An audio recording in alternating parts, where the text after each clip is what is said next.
Greetings friends and welcome to Captain Samuel's Electric Leisure Dome.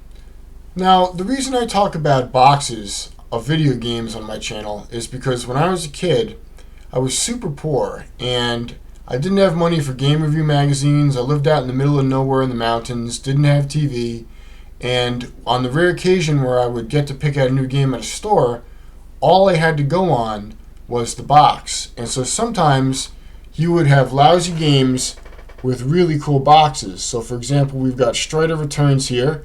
Got this cut dude with a disciplined haircut fighting a robot with a giant sword. That's an awesome box, but as we see when I review this game one day, this is a bad game, man. And then we've got Last Action Hero. We've got Buff Arnold smashing through the screen as he swings from a rope from a helicopter. It's an awesome box, man. Again, Last Action Hero, not a good game. Gotta cover that one too eventually.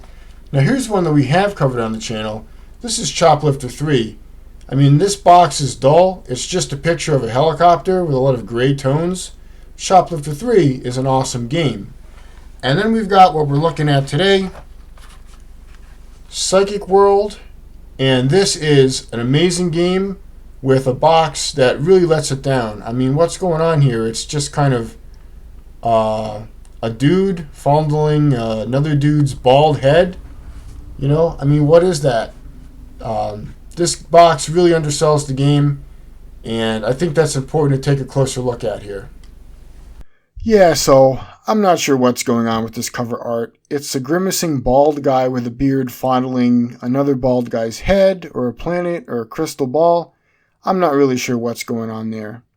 Now, the in-game art, when you actually turn on Psychic World, has a beautiful anime style, which makes this weird box art even more disappointing. The Japanese box matches the in-game contents much better, and clearly shows that you play as a young woman. Based on the US box art, I was surprised by that when I bought the game. So, when reading the manual on the drive home from the store with my dad, I said aloud, "Whoa, in this game you play as a girl." And my dad replies, "What's so surprising about that? Hell, in one game you play as a dolphin." Female protagonists were rare in the 90s, as even Echo the Dolphin, the game my dad was talking about, was, after all, a male dolphin. The back of the box also seems to intentionally hide that you play as a woman. The pictures are so small you can't tell by looking at the player sprite, and the description of the plot leaves out the identity of the player character, Lucia. I wonder if they were afraid boys wouldn't buy the game if it appeared too girly. Compare this with the back of the box for the Japanese version, which clearly shows the player character Lucia and her sister Cecile, again with the same gorgeous anime art style that the game's cutscenes use. So, even the back of the box undersells the game by trying to hide what it really is. A 2D action platformer with light RPG elements set in a science fiction universe with anime art featuring two powerful psychic sisters as the main protagonists. They had something cool and unique for the US Game Gear library and localized it in such a way as to hide its true nature. And I think that's too bad. I love this game for what it is. My daughters also love it and often ask to play it because it appeals to them. So, even though the box fails this excellent game, the weird monsters and colorful levels in the screenshots still caught my interest as a kid, so I picked it up. I'm glad I did because this is a great game. The manual opens with the game's story. You and your sister are research assistants to Dr. Navik, who is studying ESP, or extrasensory perception, aka psychic powers. There is an explosion at the lab, and the creatures used in the experiments break free and run off with your sister. Dr. Navik gives you an experimental headband which boosts your ESP powers to help you save her. As a kid, what I enjoyed most about manuals was reading them on the ride home from the store and getting a sense of excitement and anticipation about playing the game. Descriptions of power-ups have always been one of my favorite sections, and Psychic World has a great section on this. All the psychic abilities are described in detail with an icon representing the power. I also love when manuals showcase each level because it gets me interested and wondering about what each level will be like. Good stuff. It also features the controls, some tips that aren't really useful such as pick up all power-ups, and a scorecard at the end.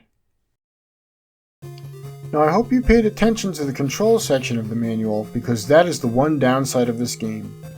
Lucia is slow to move and suddenly breaks out into run after the D-pad is held down for a while.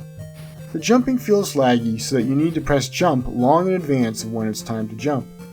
Trying to make some of these running jump sections can be frustrating, but fortunately making these jumps just leads to optional power-ups. Yes, I know the manual said get all the power-ups, but if your health or ESP bars are full, you don't need refills. Changing psychic abilities also requires some tricky controls. Hold down and then press button 2, then release the D-pad.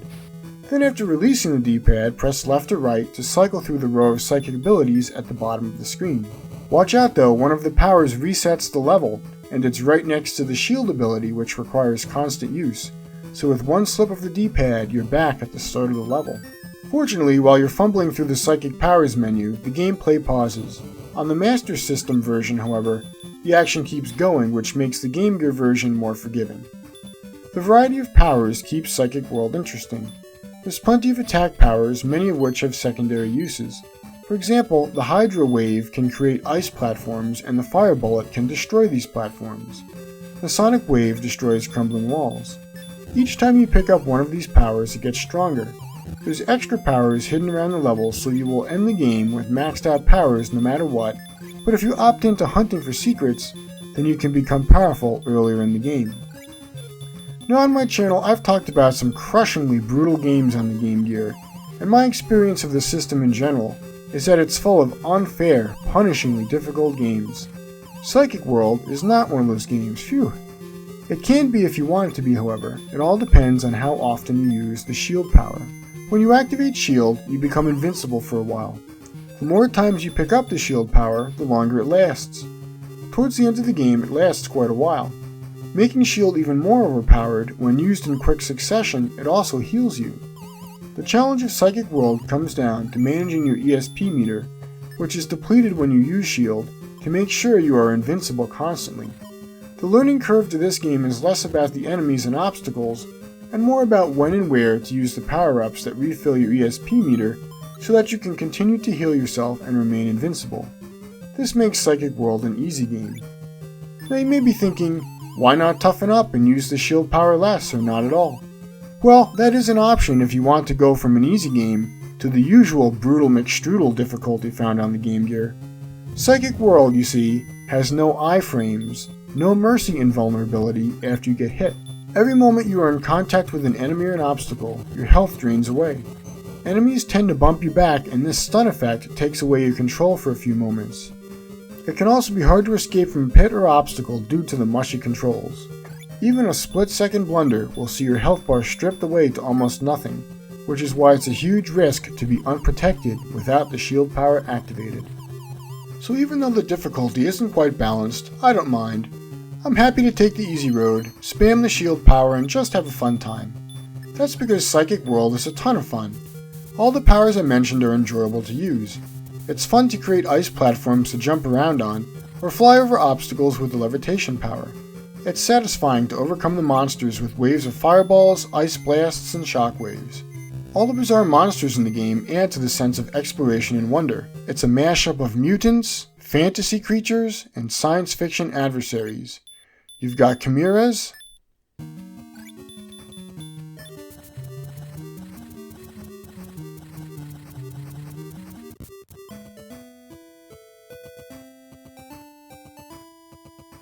ice dragons that breathe fire,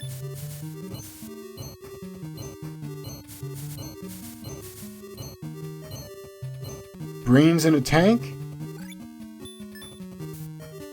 giant flowers,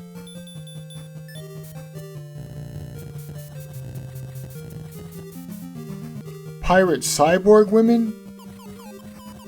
You never know what bizarre creature you're going to fight against next, and it's part of the fun and surprise.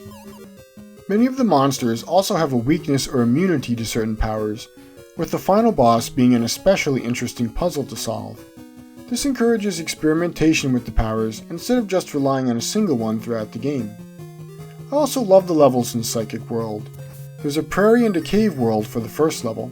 In the Master System version, these are two separate levels, but they're combined into one on the Game Gear version. There's an ice level, an ancient ruins level, and a technological fortress level. Each level feels distinct from the others and has vibrant colors and exciting music that gives a sense of adventure. They all have different mechanics that keep the gameplay varied too. The prairie is a typical left-to-right affair, followed by a lot of running jump sections in the cave area. The ice cavern has enemies that ambush you, slippery floors, crumbling walkways, and ice platform mini-puzzles to navigate. It features horizontal sections and a lengthy vertical section where you climb up from the bottom of a frozen abyss. The ruins are full of destructible walls and multiple paths. The technological fortress is a maze of doors, minor puzzles, and dangerous obstacles. So the gameplay is a fun combo of laid-back difficulty, weird creatures, and colorful, engaging levels. The story adds to this great game too. Yes, initially it's just the usual, someone was kidnapped, go rescue them trope, but there's a great twist at the end. This is your spoiler warning because I'm about to reveal how the game ends. You can always go play the game now and finish the video later after you've played it and enjoyed the surprise ending for yourself. So, at the end, you come face to face with your kidnapped sister Cecile, but something is wrong. She attacks you and is invincible. If you jump over her and run a gauntlet of traps, you come to the cybernetic brain to which she is attached. To defeat the brain, you need to solve a puzzle which involves using all your attack powers. After the brain is destroyed, Dr. Navik appears and reveals that the kidnapping was a test to measure the psychic power of humans and that he is a space alien.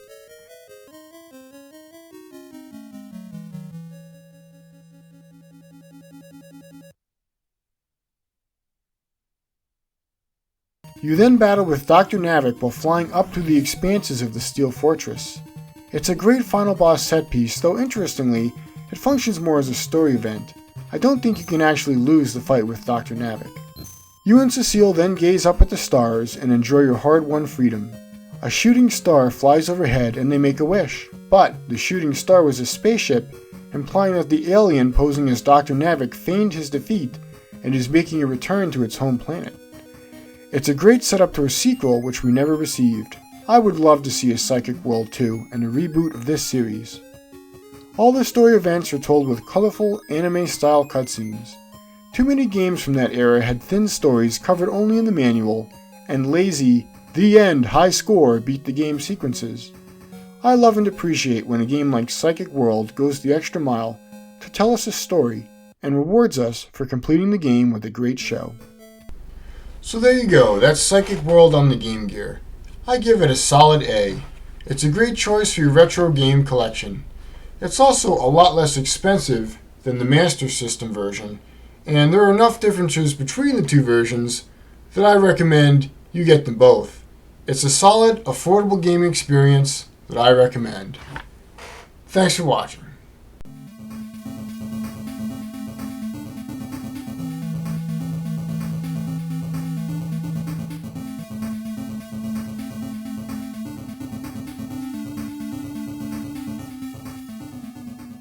I was a little confused by the ending as a kid because I didn't know what an extraterrestrial is, but now I know it's just a fancy term for an alien. Very astute.